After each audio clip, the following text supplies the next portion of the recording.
Desde que a compra era concluída, parecia que a parte mais difícil tinha passado, mas comprar era apenas o começo. Eu ainda precisava compreender onde aqueles bitcoins estavam. Obviamente absurdo, mas os golpes mais perigosos raramente começam aparecendo golpes. Eles podem ter chat bonito, documentos. O maior cedo que eu cometi no Bitcoin estava na confiança, na pressa, nas plataformas, investimento e emoção. Eu entrei cedo no Bitcoin. Isso não significa que eu tenha dado tudo. Neste vídeo eu vou contar 7 erros que eu cometi no Bitcoin antigo e as lições que ainda fazem sentido hoje. O primeiro erro foi não entender desde cedo a importância da autocustódia. Quando eu comecei, minha preocupação principal era conseguir comprar Bitcoin. Quando a gente olha para o passado, é fácil organizar tudo como se o caminho tivesse sido claro, mas não foi.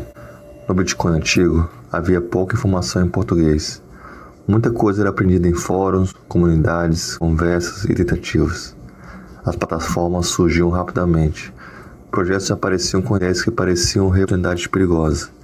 E foi nesse ambiente que cometi alguns dos erros que eu vou contar agora. Quem realmente controlava o acesso? O que era uma chave privada? O que aconteceria se uma plataforma desaparecesse?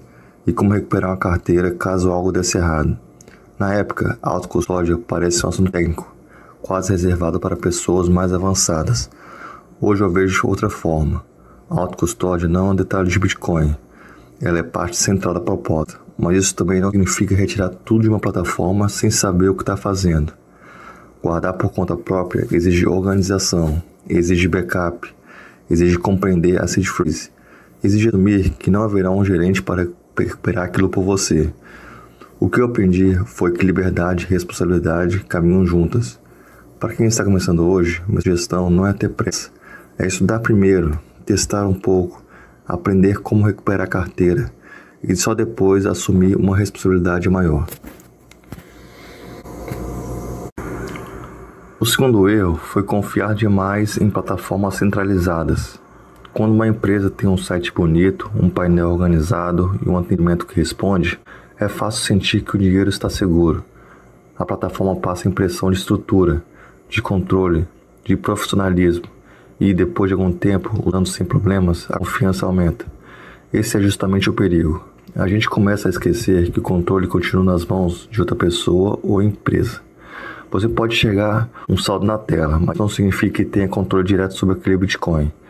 Também não significa que a plataforma esteja preparada para uma crise, um ataque, uma má gestão ou uma retirada em massa.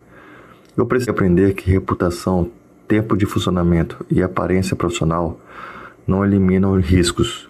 Plataformas podem ser úteis, mas utilidade não é uma coisa que confiança ilimitada. Hoje eu procuro separar as coisas. Uma plataforma pode servir para comprar, vender ou realizar uma operação específica, mas deixar tudo concentrado nela é uma decisão diferente. A principal lição foi essa. Não transforme conveniência em dependência. O terceiro erro foi acreditar que todo projeto inovador podia ser uma oportunidade. No começo, o próprio Bitcoin parecia improvável. Então, quando surgiu um novo projeto, prometendo resolver algum problema, era natural pensar: e se este também estiver no começo de algo grande? Essa pergunta parece razoável, mas ela pode esconder um risco. O fato de uma ideia ser nova não significa que seja boa. O fato de um projeto usar blockchain não significa que precisa de um token. E o fato de uma apresentação parecer inteligente não significa que existe um produto funcionando. Durante muito tempo, o mercado cripto usa a palavra inovação como uma espécie de atalho para a confiança. Projetos falavam em descentralização, comunidade, tecnologia e futuro. Mas por trás das palavras, muitas vezes falavam utilidade, transparência e capacidade de execução. O erro não foi estudar coisas novas. Estudar faz parte. O erro foi, em alguns momentos, confundir interesse intelectual com decisão financeira. Hoje eu tento separar melhor. Posso achar uma tecnologia interessante sem precisar colocar dinheiro nela. Posso acompanhar o projeto sem me tornar defensor dele. E posso mudar de opinião quando os fatos mudam. Nem toda inovação é uma oportunidade, e nem toda oportunidade merece o risco.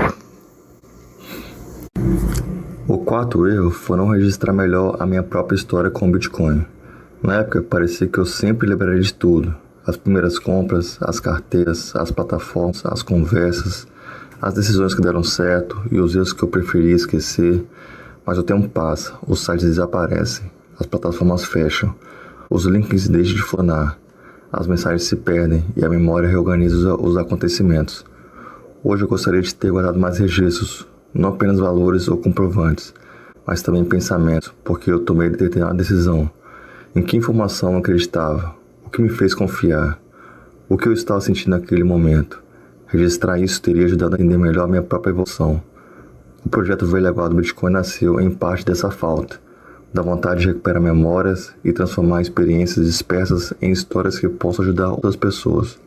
A lição é que registrar não serve apenas para provar o que aconteceu, serve para aprender com a pessoa que você era quando tomou aquela decisão. O quinto erro foi subestimar golpes com aparência profissional. Quando alguém fala em golpe, muita gente imagina uma página mal feita, cheia de erros, ou uma promessa de atendimento, eventos, pessoas conhecidas, depoimentos, painéis que mostram rendimentos e uma comunidade inteira repetindo que está tudo funcionando. A aparência profissional reduz nossa resistência. A gente pensa que tantas pessoas não poderiam estar erradas ao mesmo tempo. E, enquanto os pagamentos continuam acontecendo, qualquer crítica parece exagerada. Foi assim que eu aprendi que funcionamento temporário não prova sustentabilidade. Pagamento anterior não garante pagamento futuro. E popularidade não substitui transparência. Hoje, quando analiso uma proposta, tento olhar além da superfície. De onde vem o rendimento? Quem controla o dinheiro? Existe atividade real? É possível verificar as informações? O risco está sendo explicado ou escondido?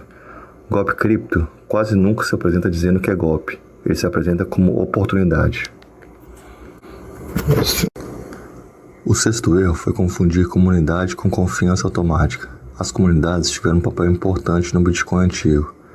Eram as que as pessoas encontravam informação, ajuda e outras pessoas interessadas no mesmo assunto. Esse senso de descoberta compartilhada era muito forte, mas tinha uma diferença entre participar de uma comunidade e entregar a ela o seu julgamento. Quando muitas pessoas repetem a mesma opinião, ela começa a parecer comprovada. Quando alguém é conhecido num grupo, sua palavra parece ter mais peso.